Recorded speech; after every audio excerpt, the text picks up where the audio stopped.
Hi, I'm Josephine Maria Yanasak-Leszczynski, and I'm here with James Crane, the owner, one of the co-owners of Crumbling Keep, and the writer and designer of Marching Order. So James, Marching Order, what is it? Well, Marching Order is our offering this year for Zine Quest 3 that we're extremely excited about. And to put it simply, it is a solo co-op dungeon delving zine, kind of in the vein of like a choose your own adventure type thing, but with character sheets and maps and dice.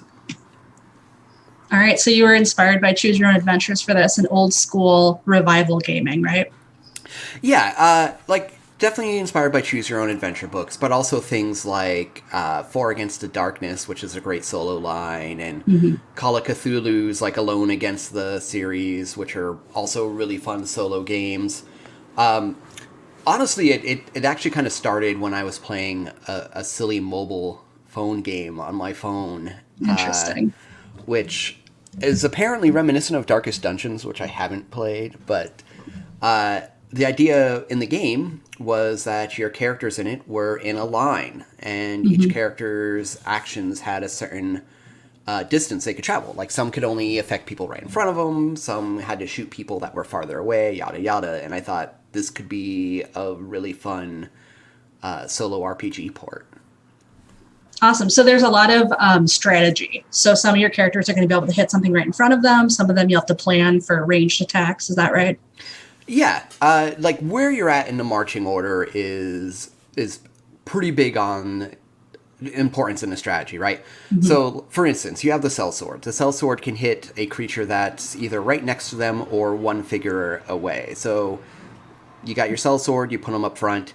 You have, like, maybe, say, the doctor who can heal someone that's right next to them. So, you get them somewhere in the middle so they're able to reach more people. Your archer can shoot farther away. And then if you got enough coin, you can buy yourself a wizard that has all kinds of powers that can affect everywhere in the marching order. But then when you get into encounters, the monsters Mm-hmm. have their own marching order as well.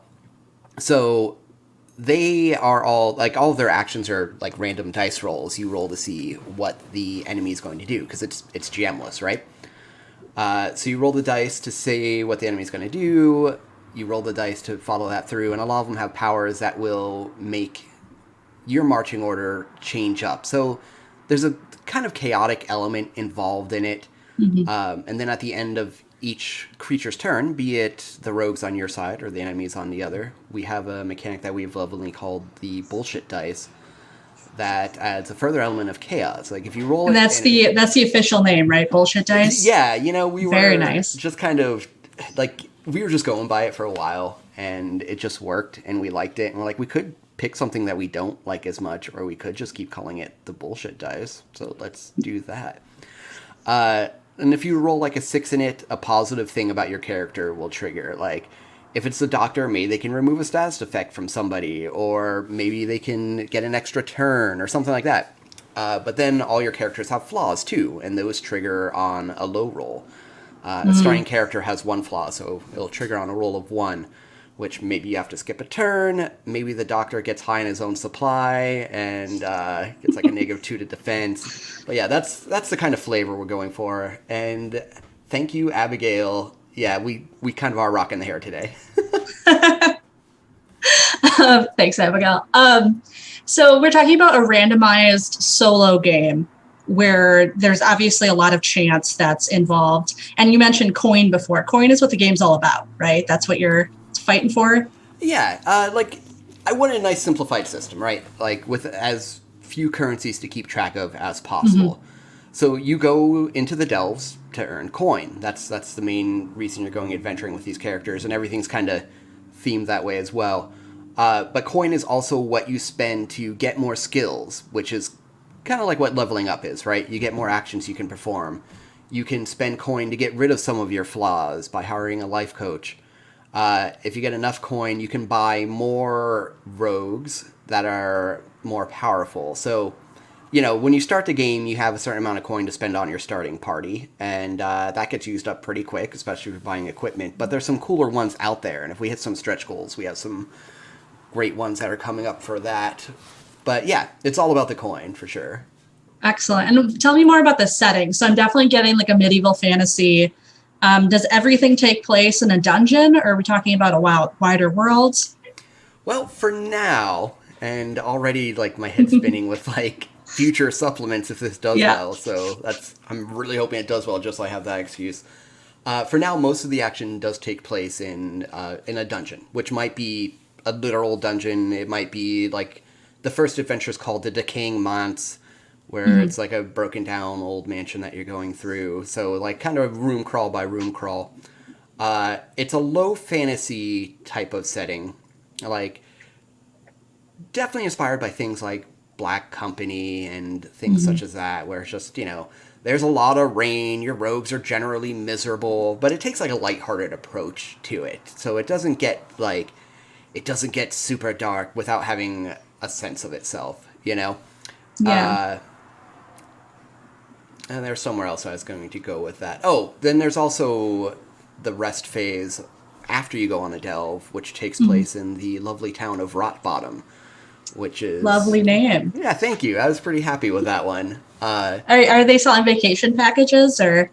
I think there's a few timeshares left. Okay, if you have the coin, of course. If you have the coin, of course.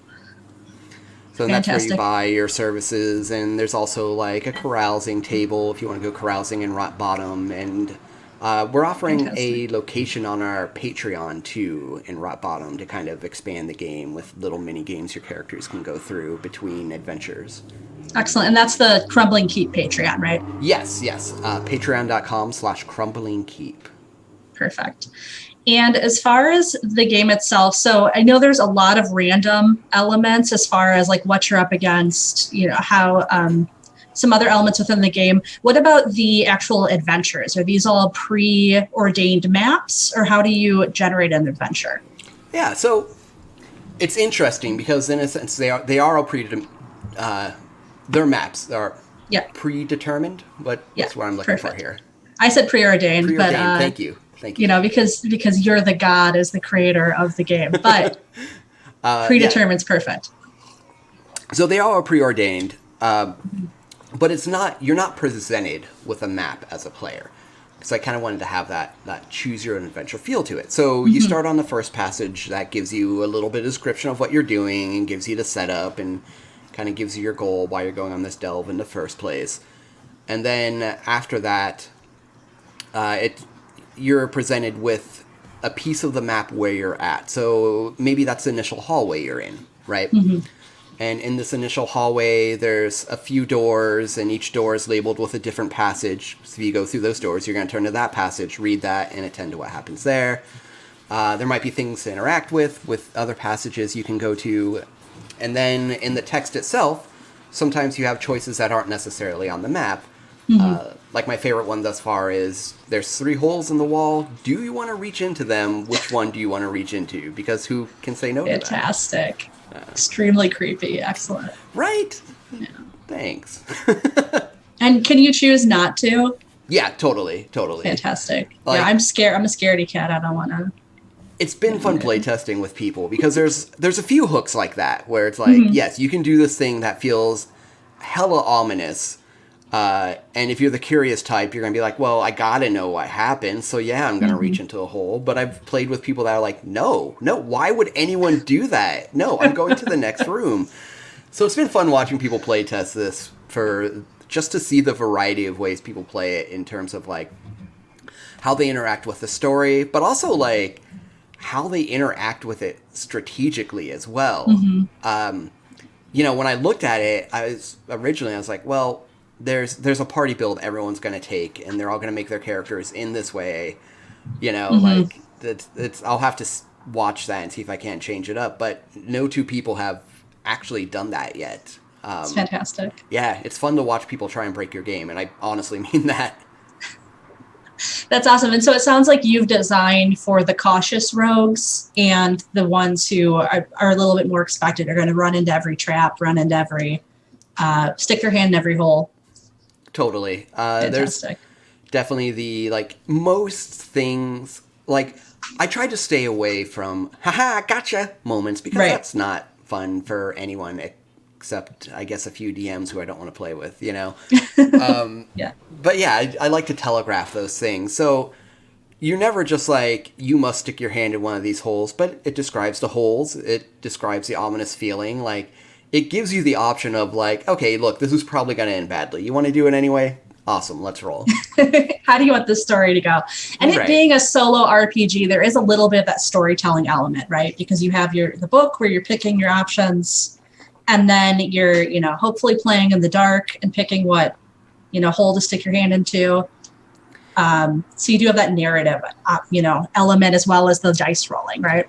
Yes, and that was important to me as well. Like, it seems a lot of time when I talk about this, I kind of get hung up on the combat system for it, because I guess that's a lot of people care about that, And that's a big part of old school, right? That's the old school, the AD&D. We're gonna go beat up some kobolds. Yeah. If you're rolling dice to kill things, you need to have a good dice system to roll to kill things, right? Yeah, exactly. Definitely. But at the same token, like, the thing that drew me to wanting to make a solo RPG was the way you could tell a story through it, right? I mean, it's different than sitting at a table with someone where you can adjust on the fly to what they want to do, so that's one thing. But just like, I don't know, I loved Choose Your Own Adventure books as a kid, right? And I love them now. Right? Yeah, I say as a kid. Chuck Tingle just put out a new one, by the way.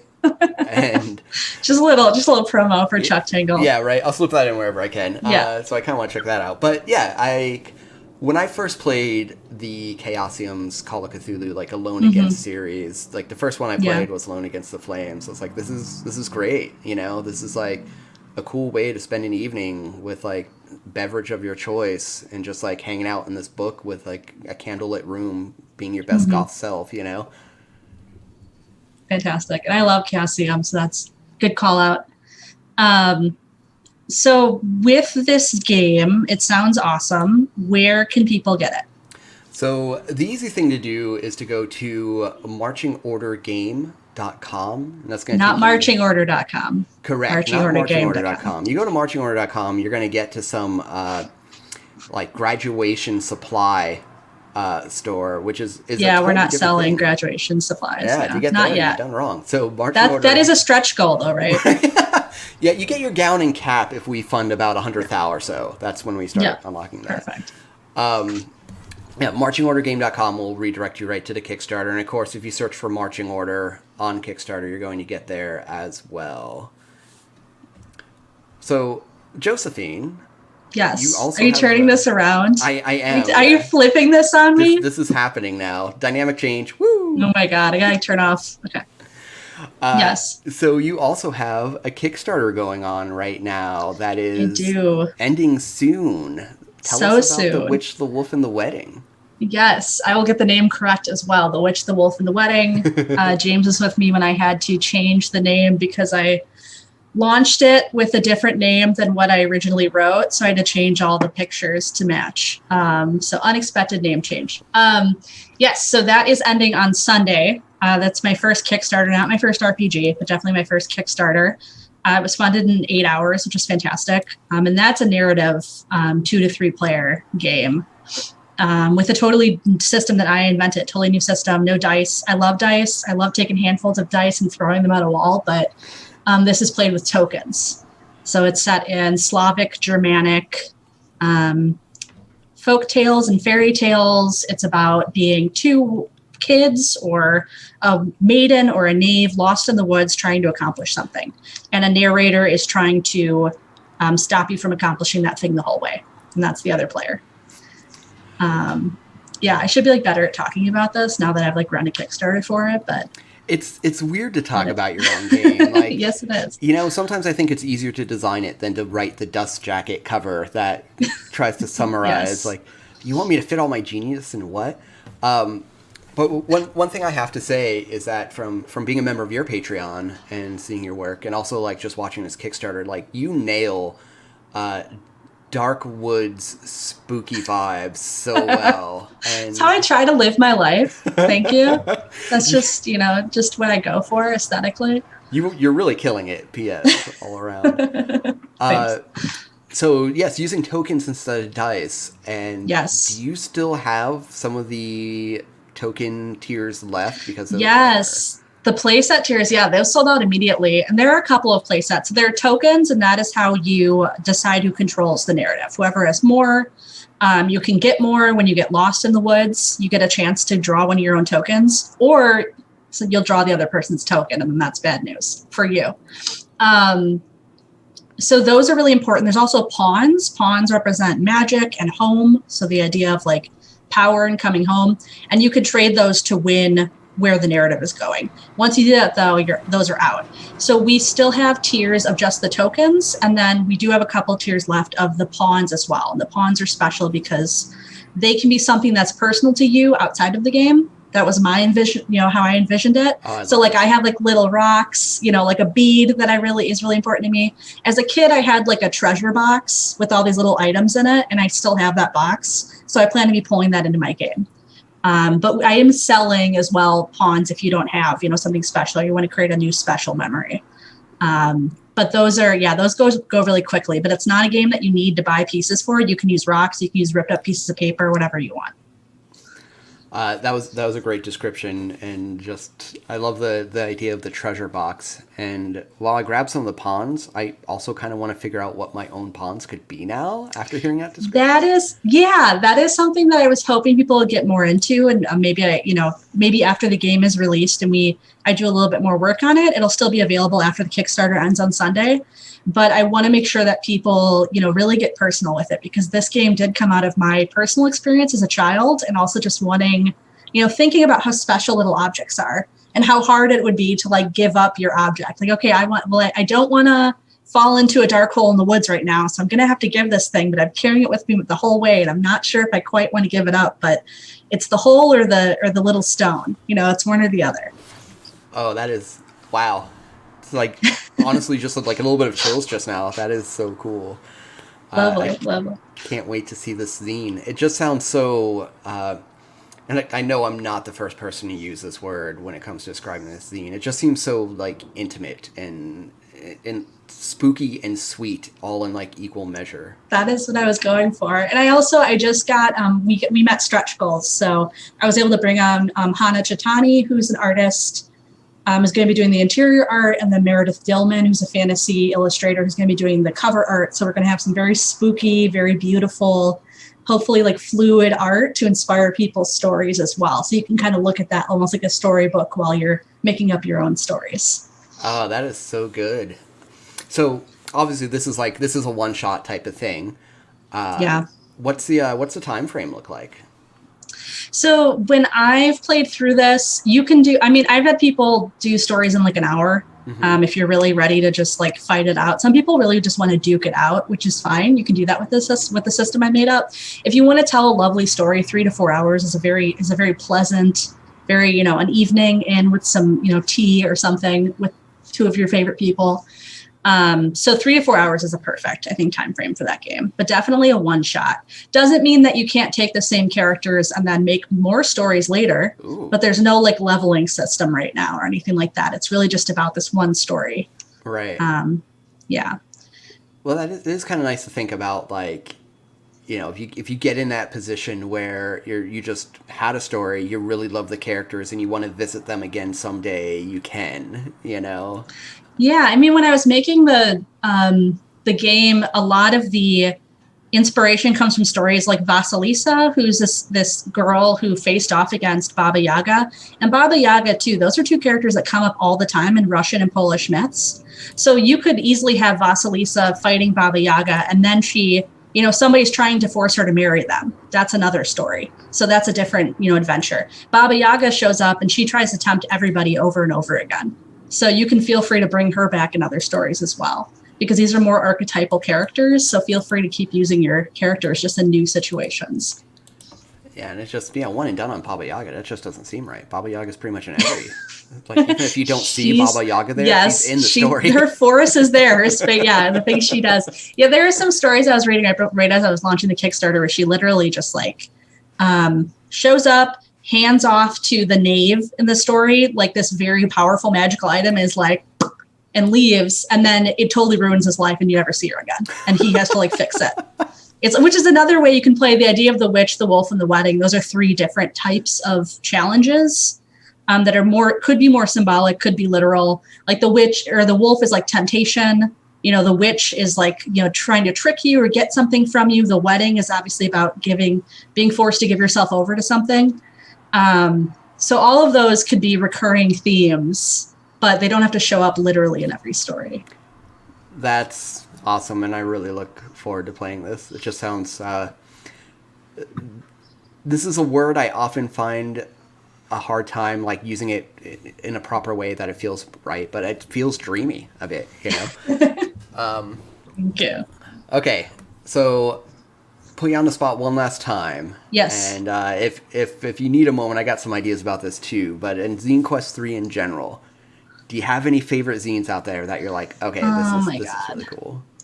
Yes, I just went on a zine spree. Let me just pull up my. Okay, so I am going to call out Savage Sisters by Adriel Wilson. Or Adriel, I apologize. They designed a narrative sword and sorcery RPG about powerful women making a difference in a barbaric world.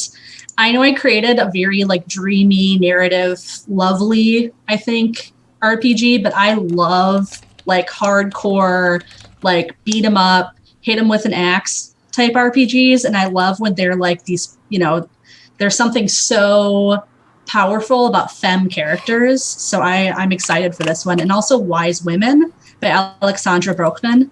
It's a TTRPG about witches using plant magic to protect their community, which I think is just going to be another really lovely, really beautiful zine. And just one more, I'm going to do 3. Where the Wheat Grows Tall by Evelyn Moreau. An old school fairy adventure for low-level characters. So it's about being, dealing with fairy, like in the old sense, like the world of fairy and fairies in like the kind of English Anglo sense, and then just being really low level. So those are all, I'm excited about those. Those are my 3. Those are my 3 right now. I'm excited. I'm maybe a little sorry I asked, but only a little. Yeah. Where the Wheat Grows is already on my list. But God, Savage Sisters just sounds fantastic. I can't even, it looks so good. And like the art, so all of my art was Ivan Bilibin. And you obviously, Marching Order has some fantastic art by Mustafa Bakir, right? God, he has done such a great job on the cover. Gorgeous. And, gorgeous. If this funds well, we are putting him to work. It's so good. Yeah, and a lot of these zines have this gorgeous art. And I just used, I was a really low level zine right now. I had like no funding. So I just did Ivan Bilibin, who's in the public domain. He's a gorgeous Russian illustrator from way back 2 centuries ago. And I got money for art, but like some of these zines like just nail the like, the old, like I use the term grognard a lot, but I really mean OSR, like old school revival, or just this really beautiful like folktale style. And that's, so good. What are your 3? Okay. Do you have 3? Do you just have 1? If I have to nail it down to 3, huh? Yeah. I know it's hard. Okay. So I think I want to start with Lichcraft. Lichcraft, an RPG about trans necromancers that are waiting so long for healthcare that they decide to become liches instead. I love that one. Yeah. Yeah, this is hard because I do have a huge list. So it's like those are just 3 that I like just funded, but that one, yes. Totally. That was definitely one that I was like, okay, as soon as this one launches, like I have a lot that I like just kind of hit the follow button and I'm like, okay, I'll make a decision later in a manic spree of backing 20 zines at once, but not now. Not now. Yeah. That one was like, okay, that launched great. We're doing it. And Harrowings number 3, Muspelhel. That one looked good too. Yeah. I was kind of sold by the fact that it has stats for dwarf beards. That's like... It's important and underutilized. Totally.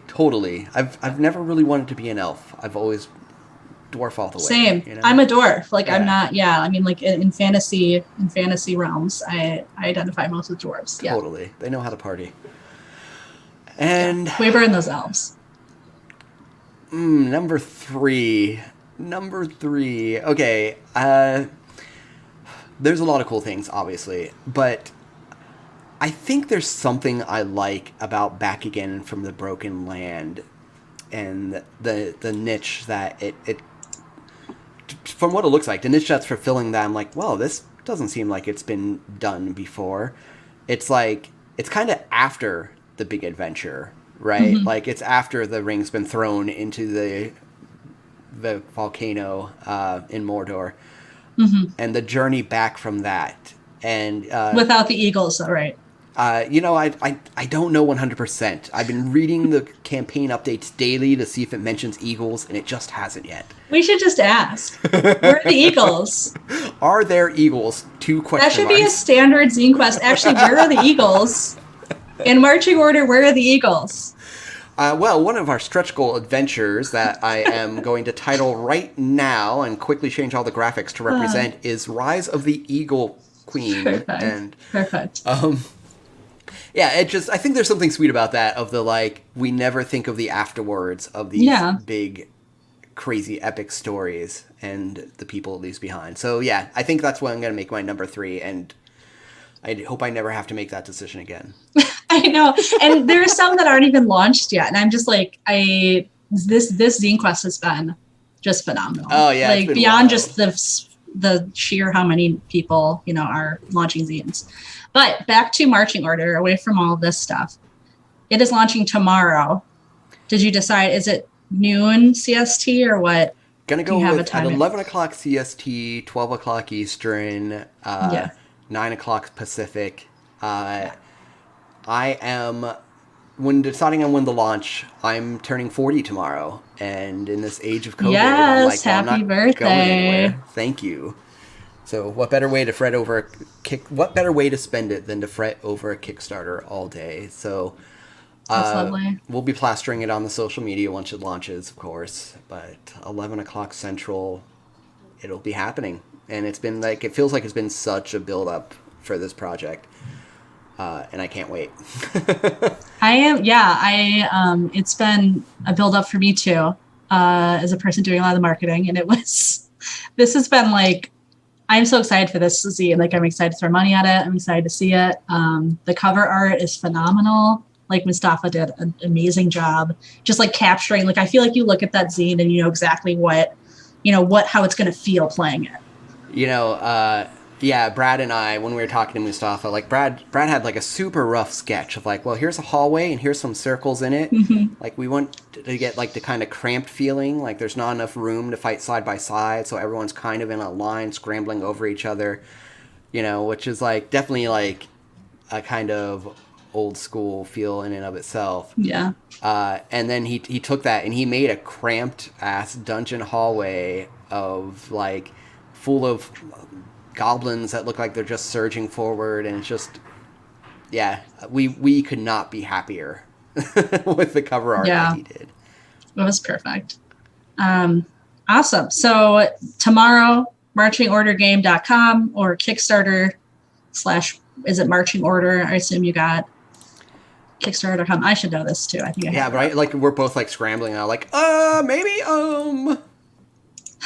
Yeah, it's Kickstarter. Kickstarter.com, and then you have to put in /project /crumbling keep /marching order or solo or co-op dark dungeon delving scene. So marchingordergame.com. Marchingordergame.com. Launching tomorrow. It's going to be epic on a really tight hallway scale. In a very tight hallway scale. Yeah. And Abigail, thank you for the birthday wishes and also joining our dwarf clan. We miss you, Abigail. We really do. We miss you. Yeah. All right. So I guess we can wrap it up now. I'm always really elegant at doing this. Nothing like the awkward goodbye. And of course, also check out The Witch, The Wolf, and The Wedding as well. Yeah. Which is The Witch, The Wolf, and The Wedding. It's funding by Sunday. Mm-hmm. Please give me all of your money. All right. Except have for a good day. Spending on marching order. Have a great night. Yeah. Save like a few bucks for that. Okay.